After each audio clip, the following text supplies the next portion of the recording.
Welcome to Journey Church at Home. Our church exists to help people find God, experience freedom, discover their purpose, and make a difference. If you would like to learn more about our church, please visit us at ourjourney.tv. Good morning, Journey Church at Home. Thank you guys for joining us this beautiful December 5th. We're so excited. It's a holiday season. Christmas is coming. December 5th, can you believe it? I cannot. It has gone crazy. Yeah, it's so been exciting. fast. So December is here. We're so excited about that with you guys right now. And if it's your first time with us, joining us at Journey Church at Home, we want to say first, thank you. Thank you so much for joining with us. And we'd like you to scan this QR code right here.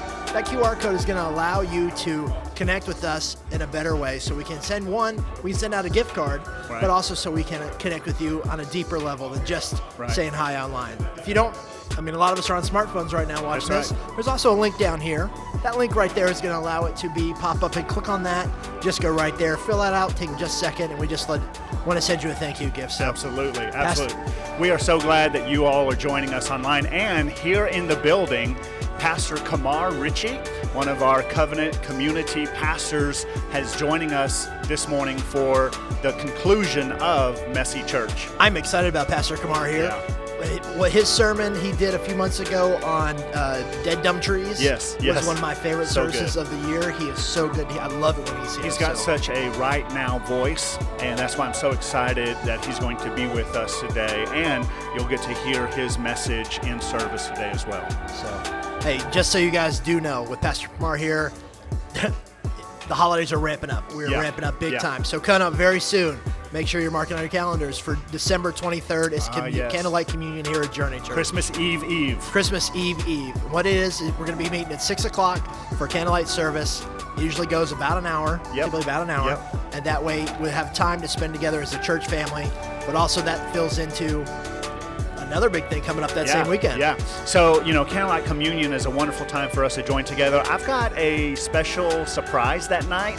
I haven't even told our staff about it, and so you do not want to miss being here at 425 Millbrook Drive on the eve of Christmas Eve, which is Thursday, December 23rd. And like you were saying, the following Sunday, the Sunday after Christmas, we are just doing online service only.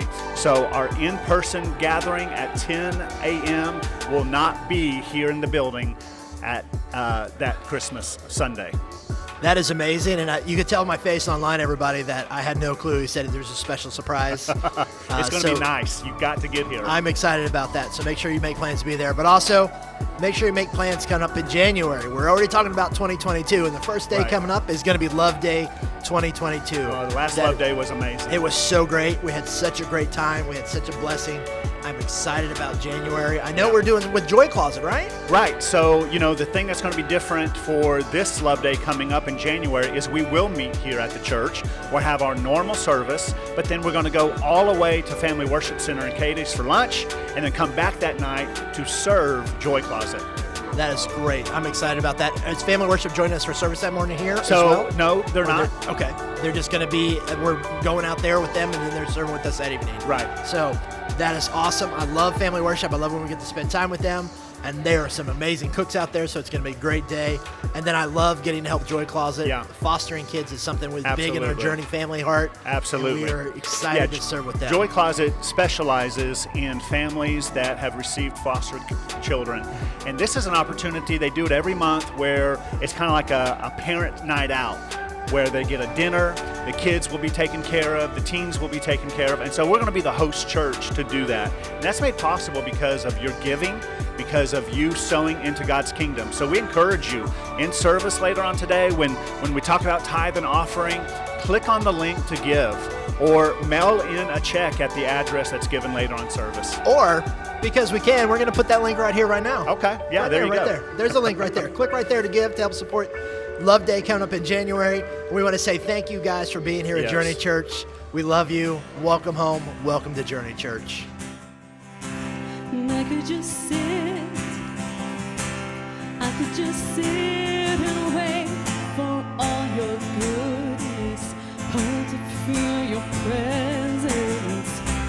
I could just stay, I could just stay right where I am and hope to feel you.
Like he said, my name is Judy Coley.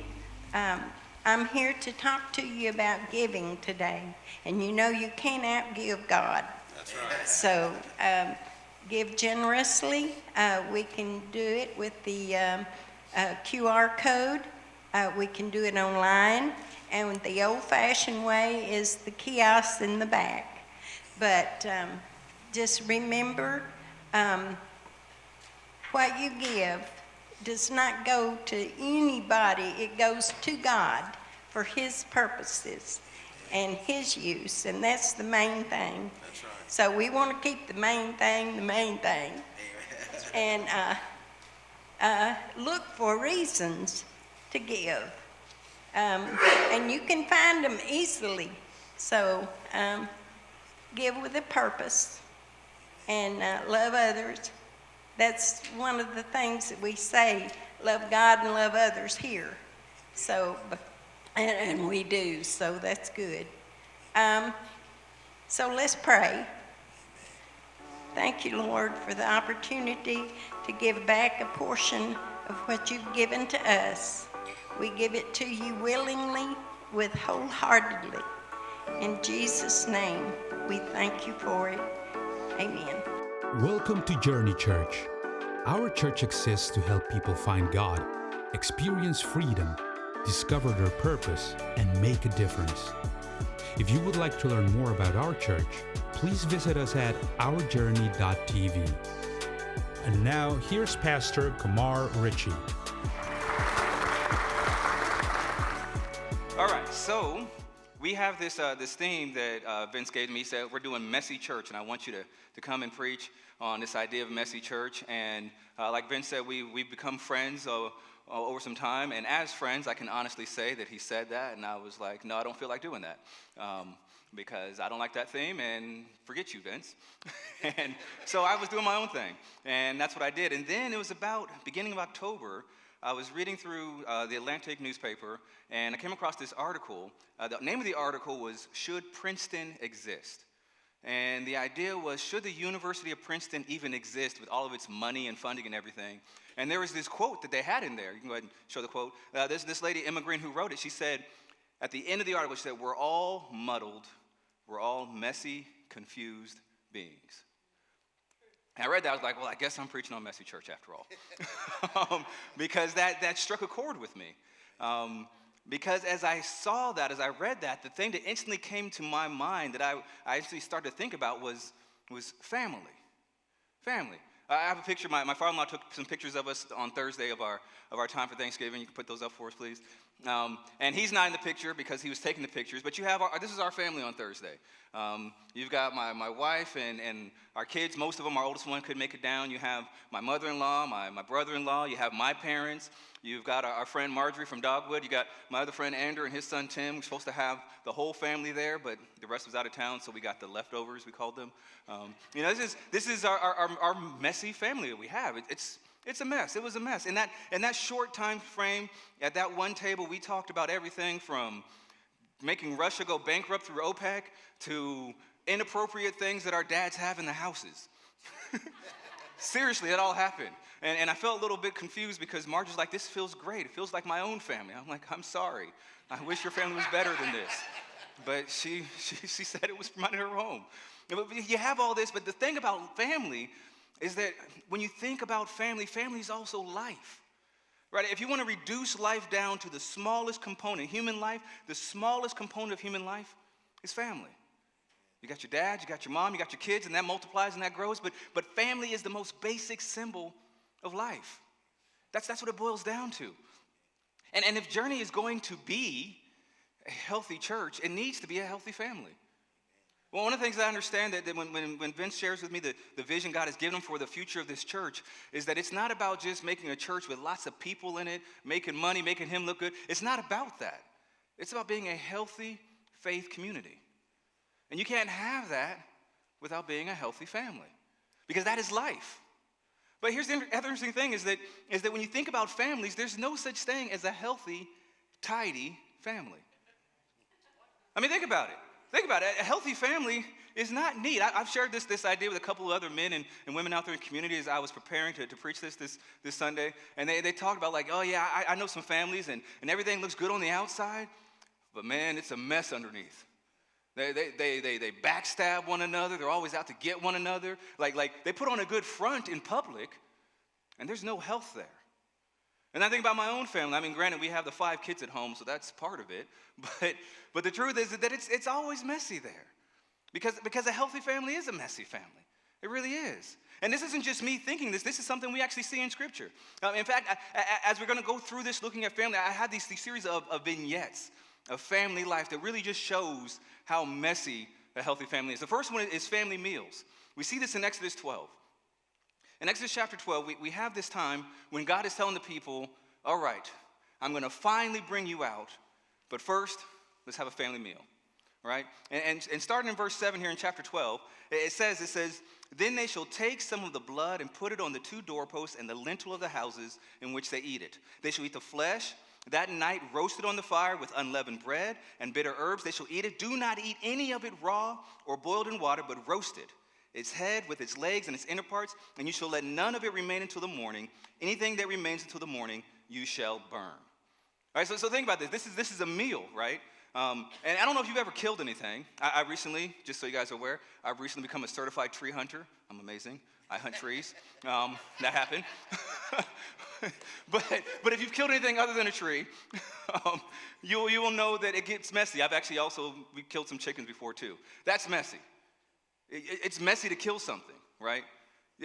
Blood gets everywhere. And you can imagine these men, and they're slaughtering this lamb, and they got to spread the blood over the doorpost. That's messy. And then you sit there and you have to eat this thing. That's messy. It's messy. I think of my youngest son, Uzziah. God love him. But when he eats like, we say it's like he's been to prison or something. He's got elbows out like this, and he's like over his food, and he's just shoveling it in his face. And it's like, son, why? Don't be so mad. But it's just like, that's how he enjoys his food. Sometimes like, son, just slow down, please. And he just can't help himself. He's got his mom on one side, brother just elbowing him out and just shoveling the food in it's messy. When you have family meals are messy, right? And it's not just messiness on you, right? You have messy hands, you have messy mouths, you have messy clothes. And that's what it is to have a family meal. It's a mess. It gets all over your hands. You can imagine them huddled over the fire eating this meal. And it goes on the verses that say they have their clothes on. They're ready to get running, right? And their hands are just covered with food. Like, we just got to eat this down. Oh, man, now we got to burn the rest of it. We got to hurry up and eat this thing. It's a mess. And it's healthy. It's healthy to get messy when you're having a family meal. That's just how it goes. But not just family meals. There's another one, family vacations. My wife and I, we love to go on family vacations with our kids, and we are arguably a little insane because we like to drive with our family. So, my wife and I and our 5 kids in the van, and we just drive for hundreds of miles a day. It's great. We love it. We're a little off. But when you think of family vacations, they're also messy. Here's a part we have here in Luke. See, I don't know if you realize this, but Jesus went on family vacations too. He did. Actually, they had an annual one. His family had a tradition of going on vacation every year to Jerusalem. We see this in Luke. Luke chapter 2, verse 41. Now his parents went to Jerusalem every year at the Feast of Passover. That same Passover we just read about, right? The first one. And when he was 12 years old, they went up according to custom. And when the feast was ended, as they were returning, the boy Jesus stayed behind in Jerusalem. His parents did not know it. But supposing him to be in the group, they went a day's journey. But then they began to search for him among their relatives and acquaintances. And when they did not find him, they returned to Jerusalem searching for him. After 3 days, can you just imagine? Like, it's bad enough maybe this is where they got the idea for Home Alone. I don't know. But, you lost him. After 3 days, they found him in the temple, sitting among the teachers, listening to them and asking them questions. And all who heard him were amazed at his understanding and his answers. And when his parents saw him, they were astonished. And his mother said to him, "Son, why have you treated us so? Behold, your father and I have been searching for you in great distress." This is a mess of a family trip, right? I don't know how big your families are. We did a family trip over the summer, and there was a brief moment where some of our kids were off with my nieces and her kids, and we weren't sure where they were, and it got a little scary, but that was, 5-10 minutes maybe at tops. 3 days? 3 days, but it's a family vacation. It's a trip, and things don't go according to plan because on family vacations, right, you have a messy car, messy plans, and messy minds. Like I said, we pile 7 people into a car. It's a mess when we're done. Things are all over the place, but it was a good vacation. Messy plan. I'm the sort of person, my wife, God love her, she deals with me. I have plans. I'm like, we're going to go this many 100 miles today. And then we get 2 hours down the road, and she's asleep, and my audiobook is getting good, and everything's great, and you hear a little voice in the back, Mommy. It's like, oh, Mom's asleep. What do you want? I'm hungry. Too bad. We're driving. My book just got good. I have a plan here. We're following my plan. Well, I need to go to the bathroom. No, you don't. We need to get to a certain place. I have a plan. And then Laura wakes up. I think we should stop and go to the bathroom. Oh, man, that's going to be like 2 hours. We can't do this. I have plans. Or then we get to where we're going, and like this past weekend, we get to where we're going, and I forgot all of my stuff, like literally all of my stuff, because my mind is a mess. But it's still healthy. It's messy, but it's healthy. So you have the family meals and family vacations, but you also have family portraits. Family portraits are made. Oh, somebody's like, oh, why'd you have to bring that up? Well, because it's in the Bible too. And Matthew, we have this wonderful genealogy of the family of Christ, right? And really, this is like a family portrait. A family portrait. Starting chapter 1, verse 1, it says, the book of the genealogy of Jesus Christ, the son of David, the son of Abraham. So in other words, this is going to be a picture of his family, right? Abraham was the father of Isaac, and Isaac the father of Jacob, and Jacob the father of Judah and his brothers, and Judah the father of Perez and Zerah by Tamar, and Perez the father of Hezron, and Hezron the father of Ram, and Ram the father of Amminadab, and Amminadab the father of Nahshon, and Nahshon the father of Salmon, and Salmon the father of Boaz by Rahab, and Boaz the father of Obed by Ruth, and Obed the father of Jesse, and Jesse the father of David the king, and David was the father of Solomon by the wife of Uriah, and Solomon the father of Rehoboam, and Rehoboam the father of Abijah, and Abijah the father of Asaph. If you spend time in the Old Testament, each one of these names has a huge story behind them. There's a lot of gospel in just this little list right here. But what's really interesting is this. Look at the 4 women that are mentioned. And I don't mean this in a chauvinistic, misogynistic way, but I really, when I look at their stories, I feel like these women are more a reflection on the men than on themselves. Because there's an interesting character we see in this portrait of Jesus' family just in these women. You've got 2 men who actually loved women despite where they came from. With Salmon and Boaz, you have them saying that even though these women aren't Jews like us, we don't care where they're from. We love them. And we're going to treat them with love and respect. Sounds like good men. But then you also have Tamar. Tamar's story is interesting because essentially Judah, right, was not a very good guy. Here he is. He is the father-in-law of Tamar. Her husband dies, she deserves certain things, and he finds ways to sneak his way out of it. And so pretty much to get what she deserves, she dresses up, pretends to be a prostitute, because apparently Judah loved prostitutes, pretends to be a prostitute, tricks him into impregnating her, and then tricks him into providing for her.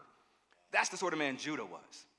Well, then you have David, who apparently didn't have a problem with sleeping with another man's wife and then killing him to cover up the pregnancy. That's the family portrait of Jesus. That's the family portrait. I'm thinking even about my own sister. She called me up on Friday. She was distraught. We don't have the same mother biologically, and she was upset because her mom had disappointed her and not showing up like she had promised for Thanksgiving. Come up with excuse after excuse. Next thing you know, she's not on the train and she's not there. And she's just devastated. Wanted to just talk to her little brother just to feel better. And that's why I say, yeah, sounds like what I'm preaching on Sunday. Family's messy. Family's messy. And when we think about our own family and all the messes and all the abuses and all the heartache and the hurt and sometimes the joy too, it's messy. Family portraits are messy. Messy lives, messy stories, messy scene. And yet, that's actually healthy. Because my sister and I, we can talk about the problems in our family and the disappointments, but we talk about it. We talk about it. That's healthy. I know other people, even within our own family, who won't talk about it. They just bottle it up inside, and they just get worse and fester and then lash out at other people. That's not healthy. It may be a mess, but hey, we own that mess. We talk about that mess. It's our mess. It's our family. And as long as we're embracing and living in that mess, we can actually be healthy despite it being so messy. So we have these family meals, family vacations, family portraits. And then we also have family gatherings. A family gathering is not quite the same as a family meal, right? Because I can sit down and have a meal with just my wife and kids, and that's a family meal. But family gatherings are bigger. Some of you guys might have had something like that this past week. You know, with the holiday season, that's a lot of what's happening. A lot of the heartache from COVID has been how it's destroyed family gatherings. I know many of us are sitting there saying, but hopefully this year we can get back together because we miss the family gatherings. There's one family gathering I want to mention to you guys here. Going to John, this is another family gathering that I can guarantee you Jesus took part in. In John chapter 10, just verse 22, it says, "At that time, the Feast of Dedication took place at Jerusalem. It was winter." The Feast of Dedication.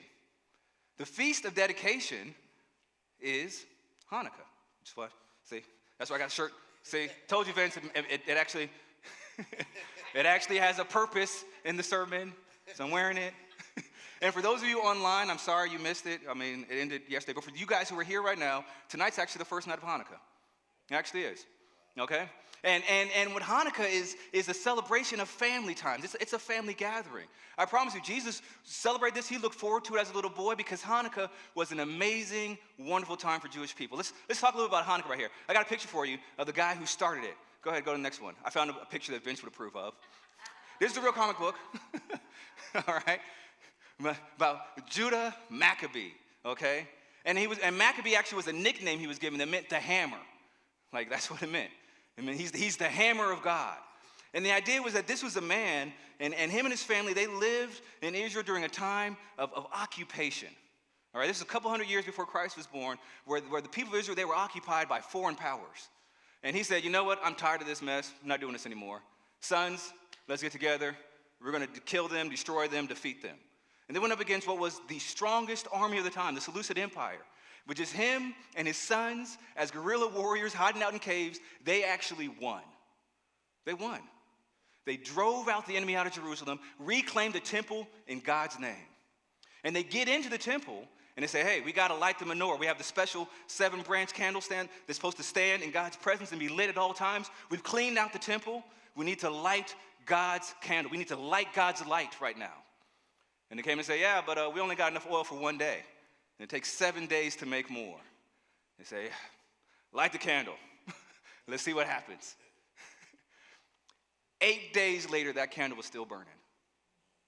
And so Hanukkah is this celebration of the fact that you have a time when a man stood up and led his family in righteousness and said, we are going to reclaim this territory for God. And they move in, they reclaim it for God, and they shine God's light, and God provides miraculously to give them enough while they rededicate it correctly.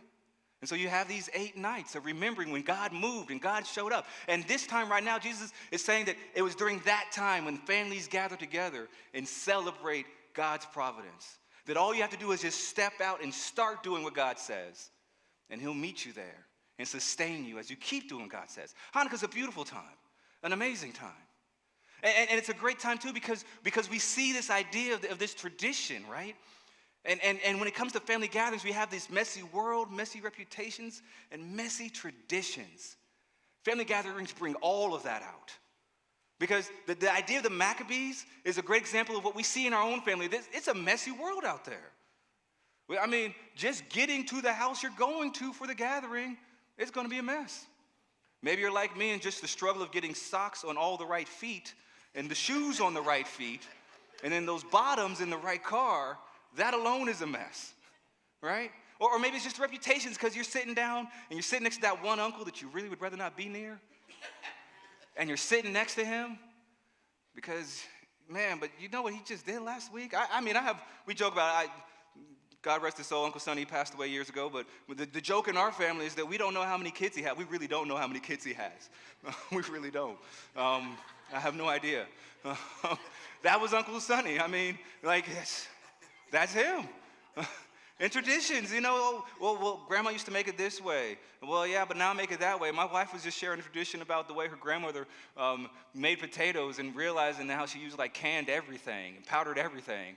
And it's just like, Well, I mean, I still love her. Still love her. And it still tasted good. But that was the tradition. That was the way she made it. That's what family gatherings are. And it's messy. But it's healthy. It's healthy. I was talking with Brother Dale Yurden there about what I was preparing for today, and he mentioned a verse to me. He said, you know what reminds me of Kamar? I'm like, what? He said, reminds me of this verse in Proverbs. He said, reminds me of what I see in Proverbs 14:4. Where there are no oxen, the manger is clean, but abundant crops come by the strength of the ox.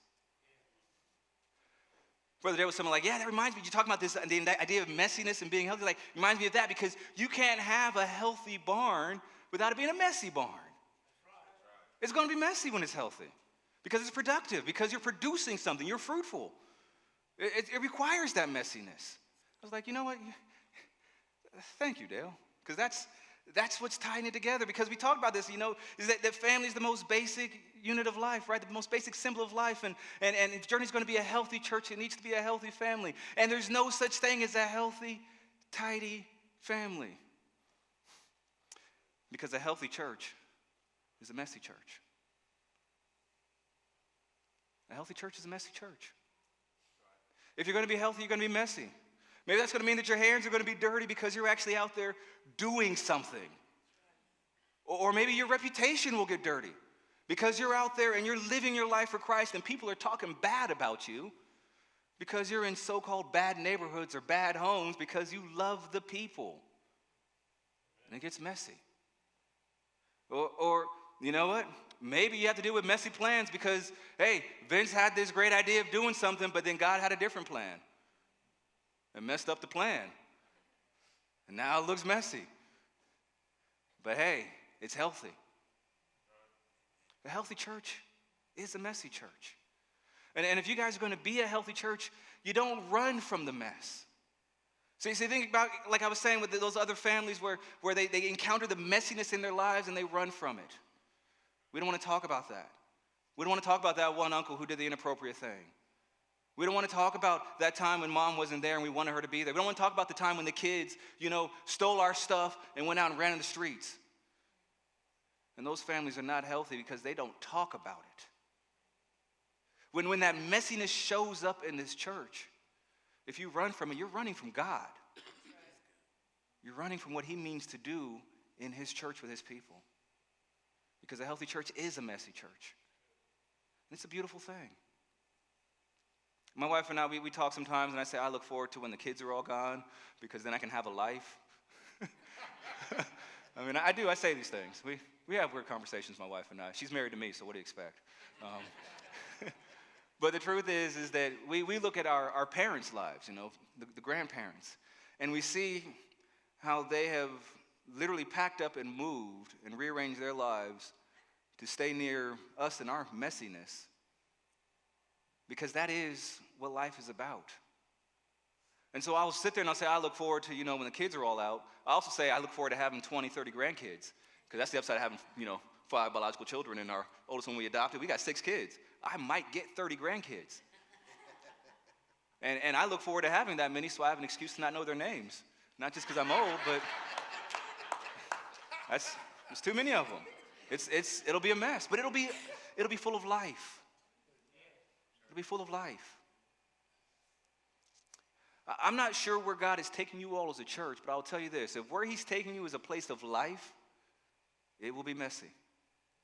That's right. And you've got to decide now today in your heart, do you want to be a part of a church filled with life?